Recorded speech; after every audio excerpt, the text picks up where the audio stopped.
In our headlines on this Thursday, June 26th, here in South Korea. President Jae-myung addresses the National Assembly today in support of the supplementary budget proposal, stressing that bolstering the economy and livelihoods are the most urgent tasks. In the Netherlands, National Security Advisor Wi Song-lak and NATO Secretary General Mark Rutte agreed to set up a new Director General level defense consultative group. And speaking to reporters on the sidelines of the NATO summit, US President Donald Trump says Washington and Tehran will sit down next week for nuclear talks. We start at the National Assembly, where President Jae-myung earlier today addressed members of the parliament in a speech to support the supplementary budget proposal. Our top office correspondent Yoon Jung-min covers his remarks. President Lee Jae-myung was back in the National Assembly on Thursday, some 3 weeks after taking the oath of office, this time to deliver his first speech on the new government's extra budget proposal. 무너진 경제를 회복하고 민생 경제를 살리는 일은 지금 우리가 해결해야 할 가장 시급한 과제입니다. 새로운 성장 동력을 만들고 성장의 기회와 결과를 함께 나누는 공정 성장의 문을 열어야. For that, President Lee called for efforts to restore transparency in the capital market, to open up the 5,000-point era for the Kospi, one of his campaign pledges, as he vowed to make major investments for future growth, such as with AI and chips. To boost consumption, 13 trillion won, roughly $9.6 billion have been earmarked to hand out vouchers to all people, up to $380 per person depending on income levels. Also included are investments in construction as well as AI and renewable energy. Debts that have been delinquent for over 7 years will be written off for over 1 million small business owners. It also includes a revenue adjustment at $7.6 billion for an expected shortfall in tax revenue. Another focus was on Lee's pragmatic diplomacy for the national interest to resolve trade and supply chain issues. He did not forget to reiterate that peace is directly tied to the economy, stressing the importance of stability on the Korean peninsula. 외교에는 색깔이 없습니다. 진보냐 보수냐가 아니라 국익이냐 아니냐가 유일한 선택 기준이 되어야 합니다. As he urged not to make a distinction between the ruling and the opposition bloc when it comes to helping the people and reviving the economy. 우리 국민의힘 의원님들 어려운 자리 함께해 주신 점에 대해서 진심으로 감사하게 생각합니다. 고맙습니다. He shook hands with the main opposition PPP lawmakers on his way out, who mostly stayed silent during the speech. A moment was caught on camera where President Lee tapped lawmaker Kwon Song-dong on his shoulder as Kwon reportedly protested the president's pick for Prime Minister Kim Min-seok. The government's extra budget plan is under review at the Assembly, during which a tussle and compromise are expected. Yoon Jung-min, Arirang News. Staying at the Parliament, President Jae-myung's speech on the extra budget proposal drew mixed reactions from lawmakers across the aisle. The ruling Democratic Party pledged full support for the swift passage of the supplementary budget, calling it necessary to revive the economy and protect livelihoods. In sharp contrast, the People Power Party found fault with the proposal, in particular the cash handouts, calling it ineffective, and warned of growing national debt. While acknowledging the need for additional spending, the opposition party also urged the government to respect bipartisan cooperation. And President Jae-myung announced another lineup of nominees earlier on this Thursday afternoon. Former Supreme Court Justice Kim Sang-hwan has been tapped as both a Constitutional Court Justice and the next Chief Justice, while Seoul High Court Judge Oh Young-jun has been nominated for the remaining vacancy among the two Constitutional Court justices appointed by the president. Also, ruling party lawmaker Im Kwang-hyun has been picked to head the National Tax Service. Now, in short, today, the vice ministers for the Defense, Health, Environment and Labour ministries have also been named alongside the vice chairperson of the Fair Trade Commission. In the Netherlands, NATO leaders have agreed to a substantial boost in defense spending over the next decade. Our Lee Seung-jae has details. Members of the NATO alliance on Wednesday agreed to raise their defense spending target from the current 2% of GDP to 5% by 2035. In a joint declaration, the military bloc agreed to invest 5% annually to ensure its individual and collective obligations. According to the declaration, the 5% figure is made up of at least 3.5% on pure defense, while the remaining 1.5% going to security and defense-related critical infrastructure. In addition, member countries will be required to submit annual plans that show a credible incremental path to reach the goal of 5%. The agreement comes as U.S. President Donald Trump had been critical of the military bloc for its lack of contribution to defense spending. Meanwhile, after Spanish Prime Minister Pedro Sanchez said his country could meet its commitments to NATO while spending much less than the new target of 5% of GDP, Trump threatened Spain with higher tariffs if it did not commit to the same target as all the members. You know what we're going to do? We're negotiating with Spain on a trade deal. We're going to make them pay twice as much. And I'm actually serious about that. President Trump also held a closed-door meeting with Ukrainian President Vladimir Zelensky on Wednesday at The Hague, after which the U.S. president didn't rule out sending Ukraine monetary and defense aid. So let me just tell you, they do want to have the anti-missile missiles, okay, as they call them, the Patriots. And we're going to see if we can make some available. You know, they're very hard to get. Trump appeared to have shifted tone compared to last meeting with Zelensky, while the Ukrainian leader also offered similar praise of Trump, adding Ukraine is ready to buy more U.S. weapons. Lee Seung-jae, Arirang News. National Security Advisor Wi Sung-rak was in the Netherlands on behalf of President Lee Jae-myung for talks with NATO members and partners on bolstering defense initiatives. Our Presidential Office correspondent Song Yoo-jin reports. South Korea and NATO are eyeing to step up their defense cooperation. During a bilateral meeting on the sidelines of the NATO summit, South Korea's National Security Advisor Wi Sung-rak and NATO Secretary General Mark Rutte agreed to create a new Director General level defense consultative group.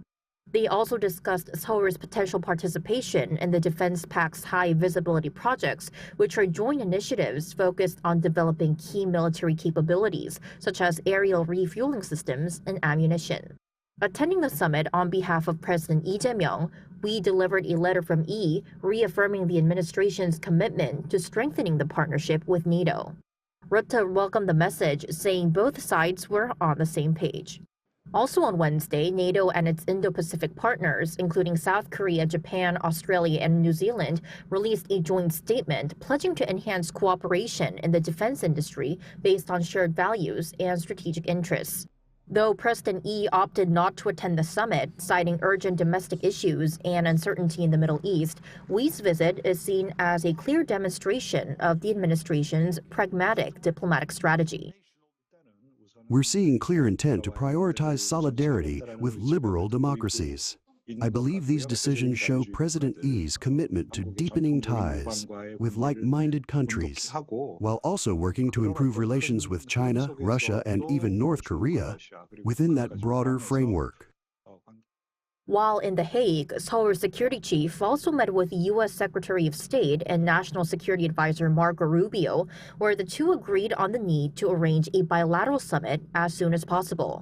His one-on-ones with Japan's foreign minister, as well as top national security and foreign policy advisors from the Czech Republic and the Netherlands, centered on expanding cooperation. Song Yoo-jin, Arirang News. Meanwhile, speaking to members of the media on the sidelines of the NATO summit, US President Donald Trump revealed that Washington and Tehran will sit down next week for talks on the latter's nuclear activities, while acknowledging the fragile state of the current truce between Israel and Iran. Our political correspondent Shin Ha-young reports. Speaking at a press conference at the end of the NATO summit in the Netherlands on Wednesday, U.S. President Donald Trump said the U.S. will meet with Iran next week to discuss a potential nuclear agreement, which had been put on hold amid conflict between Israel and Iran. We're going to talk to them next week with Iran. We may sign an agreement. I don't know. The only thing we'd be asking for is what we were asking for before about we want no nuclear, but we destroyed the nuclear. In other words, it's destroyed. Although Israel and Iran agreed to a ceasefire after 12 days of fighting, Trump did not rule out the possibility that the conflict could reignite, possibly soon. And they're both tired, exhausted. They fought very, very hard. And can it start again? I guess someday it can. It could maybe start soon. Citing a report from the Israeli Atomic Energy Commission, Trump reaffirmed that Iran's nuclear facilities were completely destroyed by U.S. military strikes last weekend. He also criticized CNN and the New York Times for reporting that the damage was limited. Some great statements just came out from the Israeli Atomic Energy Commission and from Iran, as you know, that it was complete, total destruction. And CNN turned out to be fake news, as always. That's why they have no credibility. That's why the New York Times and CNN make up a phony story to get some hits. CNN reported on Tuesday that according to an early U.S. intelligence assessment, last weekend's U.S. strikes on 3 of Iran's nuclear facilities did not destroy the core components of Tehran's nuclear program and likely only set it back by months. Meanwhile, Iran's state-affiliated news outlet Noor News reported that Iran's parliament approved a bill on Wednesday to stop working with the International Atomic Energy Agency. Iranian Parliament Speaker Mohammad Bagher Ghalibaf said the Atomic Energy Organization of Iran will suspend cooperation with the IAEA until the security of the nuclear facilities is guaranteed. He also said that Iran will speed up its peaceful nuclear program. This means it will no longer allow the agency to inspect or verify its nuclear sites and activities. Shin Ha-young, Arirang News. In other news, North Korean leader Kim Jong-un's wife, Lee Sol-ju, made a rare public appearance, the first in about a year and a half. According to reports by the regime's media, Lee joined her husband and their daughter, Chue, at the completion ceremony of the Wonsan Galma tourist zone earlier on Tuesday. Now, Lee appeared to be carrying a Gucci bag while dressed modestly, in contrast to the white formal suit of her daughter, Chue. Officials here in Seoul suggest that Lee's subdued presence next to her daughter could be an attempt to maintain the public spotlight on Chue. Over in the U.S., Federal Reserve Chairperson Jerome Powell says the inflationary impact of the Trump administration's tariffs is very hard to predict. Speaking at the Senate Banking Committee on Wednesday, Powell said the impact of tariffs on prices could be larger or smaller than expected, a risk that calls for prudence in policy making. His latest testimony followed earlier remarks at the House Financial Services Committee, during which he reiterated the Fed's wait-and-see stance on rate cuts. The central bank last week left its benchmark interest rate unchanged at 4.25 to 4.5%. The local bourse stands as the best performing stock market among the G20 based on findings from June 2nd to June 25th. Our economic correspondent Park Chun-han takes a look at the factors that fueled the rally. As of Wednesday, South Korea's benchmark KOSPI recorded the highest return for June among major economies. According to data from the Korea Exchange, South Korea's benchmark KOSPI gained over 15% from June 2nd to June 25th. This is by far the largest increase among G20 countries, as no other economy has seen gains exceeding 5% during the month so far. In terms of index gains in 2025, the KOSPI is up over 700 points from below 2,400 on January 2nd to over 3,100 on June 25th. This represents an increase of over 29% in less than 6 months. Among the various factors that led to the rally, experts point to eased uncertainties and high expectations for the new Lee Jae-myung administration's economic policies as key reasons for the surge.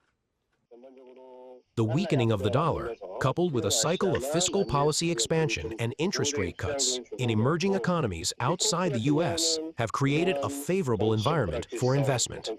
After a period of political uncertainty, the snap presidential election removed some of this and resulted in a strong inflow on policy expectations. The first half of 2025 in South Korea was marked by both internal and external uncertainties, which the market is extremely sensitive to. The political instability caused by the martial law declaration last December by then President Yoon Suk-yeol pressured investor sentiment and led to an outflow of foreign funds. Moreover, tariff threats from U.S. President Donald Trump also negatively impacted investor confidence. In early April, Trump announced plans to impose 25% reciprocal tariffs on Korea. The announcement heightened concerns about inflation and contributed to a weakened competitiveness for South Korean exports. However, Trump temporarily suspended the tariffs for 90 days, just days after his initial announcement, leaving room for negotiation. Since then, stock markets around the world, which had plunged earlier, began to rebound. President Lee, who has long promised to usher in the Kospi 5000 era, declared the start of new chapter as, quote, a new period with new hopes. He also visited the Korea Exchange earlier this month and highlighted the importance of dividend payouts and a zero-tolerance policy for stock price manipulation, pledging to lead the market through various reforms, including shareholder return policies and amendments to the Korean Commercial Act. However, there are potential concerns behind the rally. Tariff negotiations are approaching, with less than 2 weeks left until the deadline. Also, although there's a temporary ceasefire, the Middle Eastern conflict between Israel and Iran could heighten market uncertainties if both sides clash again. In the case of wars, we'll have to wait and see how long they last and how predictable they are, as both factors will affect the economy going forward. I think the overall U.S. economy and tariff policy, along with South Korean companies' second quarter results, will be key factors in determining how our stock prices move in the third quarter. Now the index has broken the crucial psychological resistance level of 3,000. Investors are keeping a close eye on whether the rally can be sustained. Park Jun-han, Arirang News.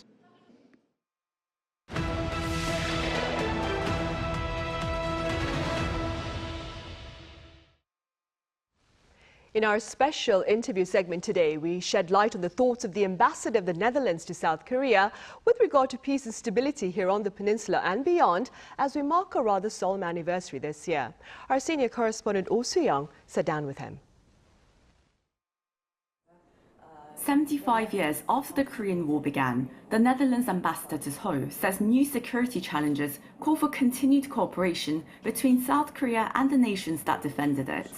In an interview with Arirang News, Ambassador Peter van der Pleet reflected on the bilateral partnership, built on the sacrifices made by thousands of Dutch troops who fought for South Korea's freedom and sovereignty. When North Korean and Chinese forces invaded the South in 1950, the Netherlands sent over 5,000 troops to help the South as part of the United Nations Command. At least 125 Dutch soldiers lost their lives. Even after the ceasefire in 1953, the Netherlands to this day remains committed to peace on the peninsula. We are certainly for peace and stability on the Korean peninsula. That is also a reason that we are still with the United Nations Command, because the United Nations Command is there to promote stability on the Korean peninsula. As global conflicts blur the traditional lines between the Euro-Atlantic and Indo-Pacific regions, the ambassador stresses that South Korea's security is becoming deeply linked to Europe's. The best example of that is the Russian military strategic cooperation with North Korea, with North Korean weapons and troops going to Russia to help Russia in its war of aggression against a sovereign state, Ukraine, but also in the other direction, the things that North Korea gets from Russia, and including military technology and other items. As such, South Korea has been increasing its cooperation with the North Atlantic Treaty Organization since the Russian invasion of Ukraine, supplying NATO countries with artillery shells, tanks, howitzers, and light combat aircraft. Since 2022, South Korea has been invited to the annual NATO summits, which this year took place at The Hague. It's also a historic summit because the European members of NATO will take a larger, greater responsibility for Europe's defense. And I think that also offers opportunities for Korea to be even more involved in defense cooperation. Beyond defense, the ambassador says economic security has emerged as another central area of cooperation as countries work to secure supply chains, protect critical technologies, and shield their economies from strategic vulnerabilities. The two countries in 2023 agreed to collaborate in the semiconductor industry, the most consequential component that powers all things digital. Going forward, as South Korea's new administration sets out its so-called pragmatic diplomacy, hinting at engagement with Beijing and Moscow, the Dutch envoy says pragmatism is inherently grounded in principles. Pragmatism is also based on a foundation of certain values and principles. Just a pragmatic policy without values or principles is really, what is it really? And I think the values that we have in common should be treasured. Respect for the international legal order, a rule-based international system, for peace, for democracy. 75 years after the war began and still continues, South Korea and the Netherlands face new security tests, but stay bound by the shared values that first brought Dutch forces to this distant shore. Oh Soo-young, Arirang News.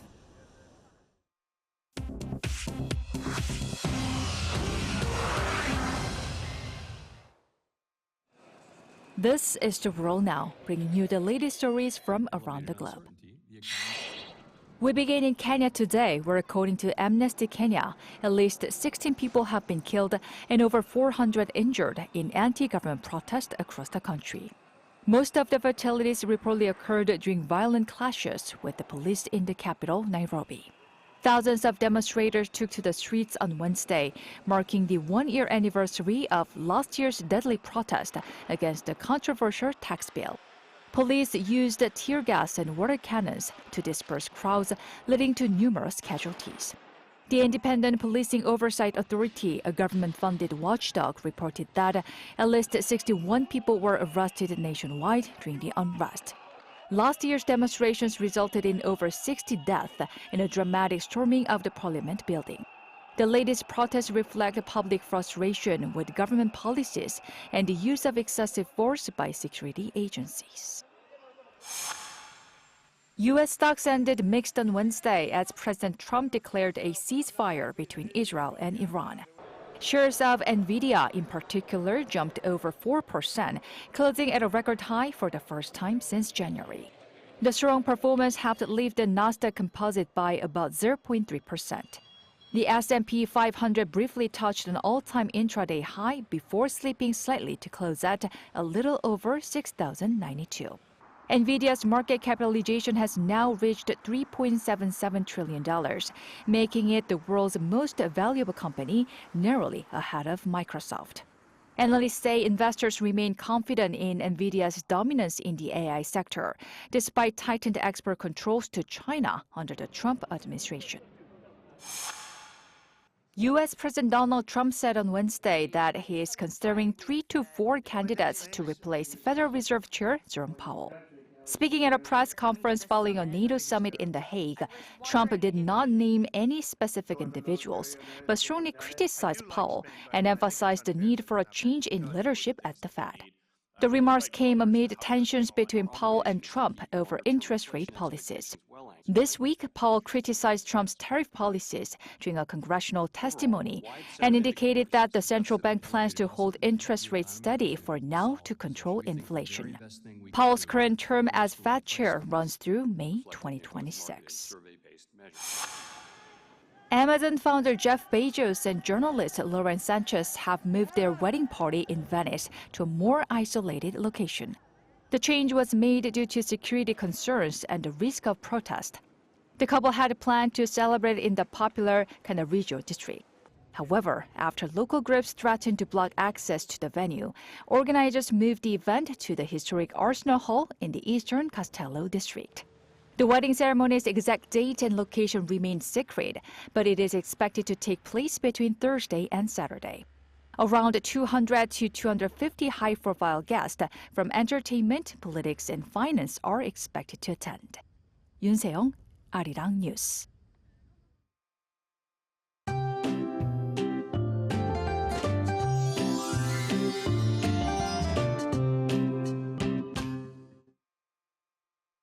Today, daytime temperatures rose to around 30 degrees Celsius under clear skies across the country. Seoul rose up to 27 degrees during the day, about 5 degrees higher than yesterday, with humid conditions even hotter at 29 degrees. From tomorrow, the weather will get hotter around the country. Please take care not to get any heat-related illnesses. In addition, UV rays will be strong during the day tomorrow. The ultraviolet index will rise to high levels nationwide. They'll get their peak in the afternoon, rising to very high to dangerous levels around the southern parts of the country. Tomorrow morning will start warm at around 19 to 22 degrees all over the country. Daily highs will go up to 28 degrees in Seoul, Chuncheon, and Busan, 30 degrees in Daejeon. More rain will begin in the central regions on Saturday morning. That's all for Korea. Here are the weather conditions around the world.